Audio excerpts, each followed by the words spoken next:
Perkenalkan, nama saya Indri Hairunisa Nur Akbar dengan NPM 235009076. Di sini saya akan membahas tentang Peraturan Menteri Pertanian Nomor 3 Tahun 2024 tentang pengembangan kawasan pertanian yang mencabut Peraturan Menteri Pertanian Nomor 18 Tahun 2018 tentang pedoman pengembangan kawasan pertanian berbasis korporasi petani. Peraturan Menteri Pertanian Nomor 3 Tahun 2024 dan implikasinya terhadap pengembangan kawasan pertanian di Indonesia. Ini merupakan peraturan yang menandakan sebuah perubahan signifikan dalam kebijakan pengembangan kawasan pertanian di Indonesia. Inti dari perubahan ini adalah pergeseran fokus dan model korporasi petani yang diusung pada peraturan sebelumnya, yaitu Peraturan Menteri Pertanian Nomor 18 Tahun 2018 untuk menuju pendekatan yang lebih fleksibel dan inklusif.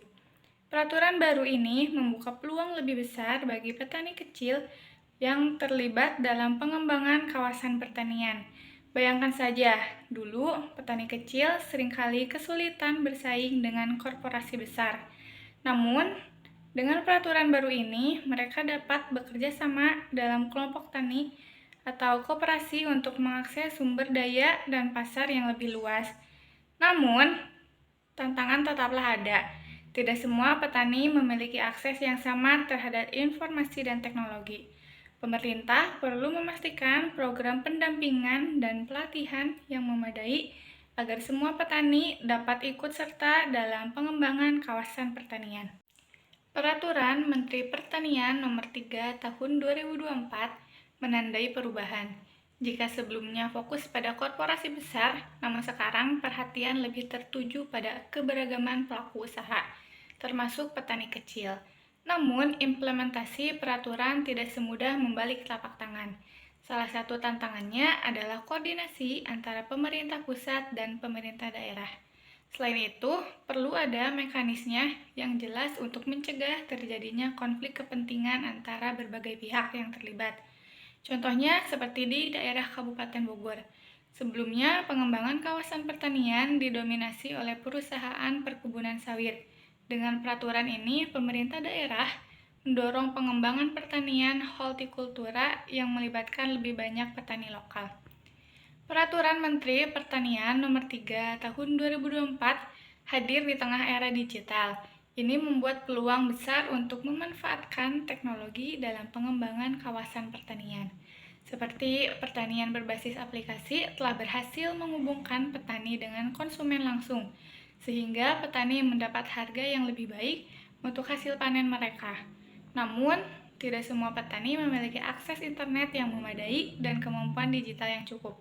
Pemerintah perlu menyediakan infrastruktur digital yang memadai dan program pelatihan digital bagi petani.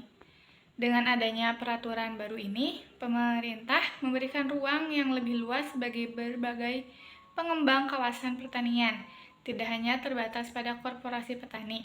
Masyarakat diharapkan memiliki peran yang lebih aktif dalam perencanaan, pelaksanaan, dan pemanfaatan hasil pengembangan kawasan pertanian. Pengembangan kawasan pertanian harus dilakukan secara terpadu, melibatkan berbagai sektor terkait seperti pertanian, perikanan, kehutanan, dan infrastruktur. Perubahan kebijakan ini memiliki potensi dampak yang signifikan, seperti yang pertama, adanya peningkatan inovasi. Dengan adanya fleksibilitas yang lebih besar, muncul inovasi-inovasi baru dalam pengembangan pertanian. Yang kedua, adanya peningkatan produktivitas. Dengan adanya keterpaduan dan dukungan infrastruktur, diharapkan produktivitas pertanian dapat meningkat. Adapun tantangan dalam implementasinya, yaitu perubahan kebijakan juga dapat membawa tantangan seperti perlunya penyusunan aturan turunan yang lebih detail dan peningkatan kapasitas pelaku di lapangan. Peraturan Menteri Pertanian Nomor 3 Tahun 2024 merupakan langkah maju dalam upaya pengembangan pertanian di Indonesia dengan memberikan fleksibilitas dan melibatkan masyarakat secara lebih luas.